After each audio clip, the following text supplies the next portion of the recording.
Hello friends, आपण समस्त को शक्ति फूड ब्लॉग को बहुत बहुत स्वागत। फ्रेंड्स, आपण मानकर सपोर्ट आ भल पाइबा आज आमर यूट्यूब फैमिली रे 1000 सब्सक्राइबर कंप्लीट होती। A big thanks to all our YouTube family and keep more supporting. सही खुशी रे आज मु आपण सहित किछि मिठार रेसिपी शेयर करबा को जाउछि। जदि ये रेसिपी आपण मानक पसंद आसीथिबो तेबे चैनल को प्लीज लाइक शेयर सब्सक्राइब करबा सहित पाखरे थिबा बेल आइकन को प्रेस करि नेबे। आ हम यूट्यूब चैनल को आगु को नबा पई एमिति भल पाइबा और सपोर्ट आपण माने निश्चित भाबे रे रखिथिबे। तेबे देरी न करी चलंतु देखि नबा आज रे सुंदर रेसिपीटी।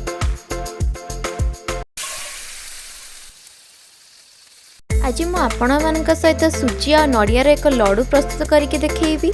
से मुझे ये सब सामग्री को नहीं मु देखो छोट दाना वाला सुजी को नहीं जापर ये गोटे फाड़ नड़िया को कोरिकी भल भाव में नहीं जापर ये देखो जी सुजी नहीं तार हाफ ये चीनी को नहीं ये किसी ड्राई फ्रूट्स को नहीं जाइए। ये भल फ्लेवर आसापी किसी गुजराती और 5टी गोलमरीच को नहीं आ सुजी को भाजापी ये घी को नहीं जाइए। प्रथम ये कड़ई को गरम होगा को छाड़ी देती। कड़ई हल्का गरम हो सारापर से हाफ टी स्पून घी को दे मेल्ट होगा को छाड़ी देती। देखिपे घी ये भल भाव में मेल्ट हो सारा। प्रथम ये आम जो ड्राई फ्रूट्स को रखी से भल भाव में भाजी नौ सांग मैंने देखिपे कि ड्राई फ्रूट्स गुड़िक भाजी हुई केते सुंदर गोल्डन ब्राउन कलर आसीगला। एबे चलते नेक्स्ट प्रोसेस स्टार्ट करवा। एबे कड़ई रे जतिकी घी अच्छी से घी रे ही आमे जो कोरिकी रखी नड़िया को एटी मुझा दे दूची आ नड़ियार पानी अंश जीवा जाए ताको भल भाव में भाजी नौची।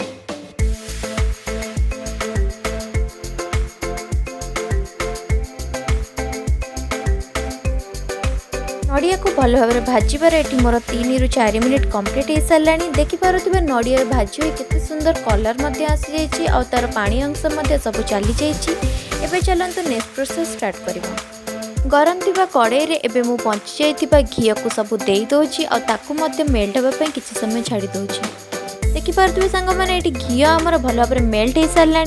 एबे जो सुजी को नहीं सुजी को दे ताकू एबे मु लो फ्लेम रे सुजीर कंचा बास्ना जीवा जाए एटी 5 ରୁ 6 मिनिट जाए भल भाव में एटी भाजी नबा।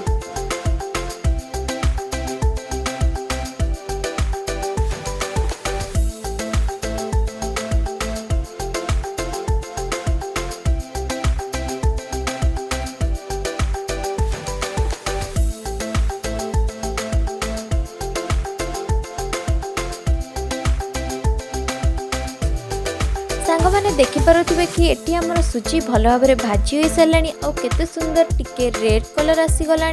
तापर आमे जो भाजिकी रखी नड़िया और ड्राई फ्रूट्स को एटी एबे मु दे दोची। ताकू भी मध्य एटी मु भल भाव में मिसई सारा परे आमे जो आवश्यकता अनुसार चीनी को नहीं ताकू भी मध्य एटी मु दे दोची।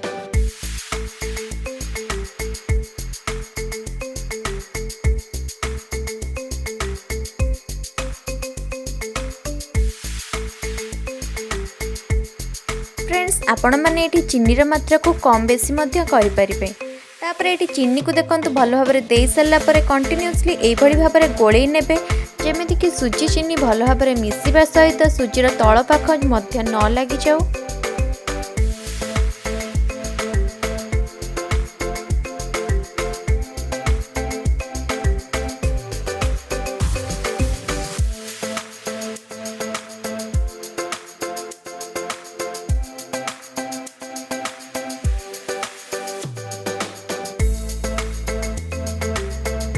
सांग मैंने देखिपे कि सुजी और चीनी ये भल भाव में मिसी सारा।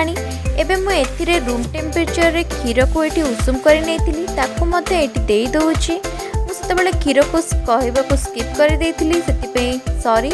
आपण मैंने जितेबाला भी लड्डू बनाऊँच हाफ कप हो कि 1 कप हो आपणकर सुजीर मात्रा को देखिकी ये क्षीर को आड करने और कंटिन्यूअसली यही ही भल भाव में मिसई ने।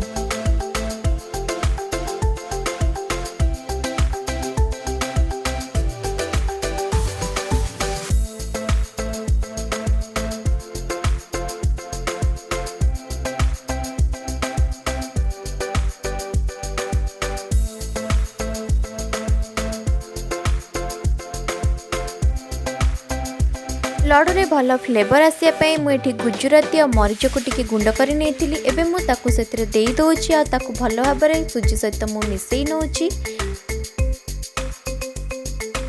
सांग मैंने ये आमर लड्डू बनवाई सुजीर जंतुणी भल भाव में प्रस्तुत हो सारा यहाँ आम गोटे प्लेट को ट्रांसफर करना मन रखिथे कि जो प्लेट को आप ट्रांसफर कर प्रथम घी कि किसी तेल को यही स्प्रेड करने द्वारा आमर सुजी जंतुणी से प्लेट जमा भी लगनी तापर ये देखु से गरम थी जंतुणी को प्लेट को ट्रांसफर कर नौची सुजीर जंतुणी को हल्का उषुम थी अवस्था ही आम ए लड्डू प्रस्तुत करना से देखु मु हाथ में अल्प घी कि तेल आपड़ी हाथ में लगे कि ये देखु सुजीर जंतुणी कि नहीं केते सुंदर परफेक्टली लड्डू शेप दौची आपण माने एई भली ही हाथ रे चापी चापी की सुजीर लड्डू सब प्रस्तुत करि नेबे।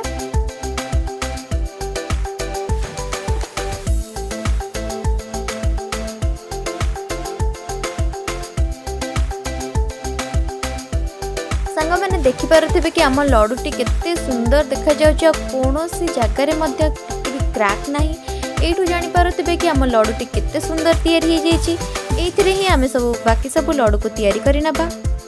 एठी एबे सांग माने मोर सबु जंक लड्डू मु प्रस्तुत करि नेछि एठी मु एबे प्लेटर को सजई दोछि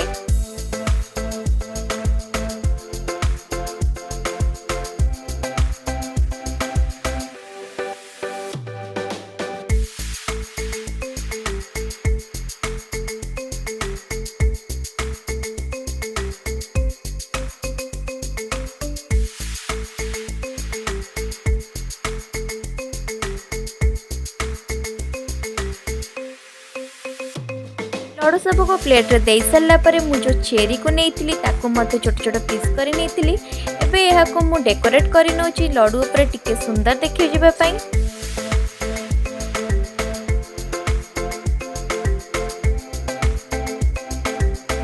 सांग माने एठी हमर सुजी और नड़ियार लड्डू संपूर्ण प्रस्तुत हो सारा आपण मानक ये लड्डू रेसिपी केमिति लागला मते कमेंट सेक्शन में निश्चित जनइबे। जदि ये रेसिपीटी आपण मानक पसंद आसी तेज चैनल को प्लीज लाइक शेयर सब्सक्राइब करने सहित पाखरे थिबा बेल आइकन को प्रेस करनेबे एमिति नुआ नुआ वीडियो नोटिफिकेशन पाइबा आज ही मो चैनल को प्लीज सब्सक्राइब करने सहित पाखरे थिबा बेल आइकन को प्रेस करनियंतु।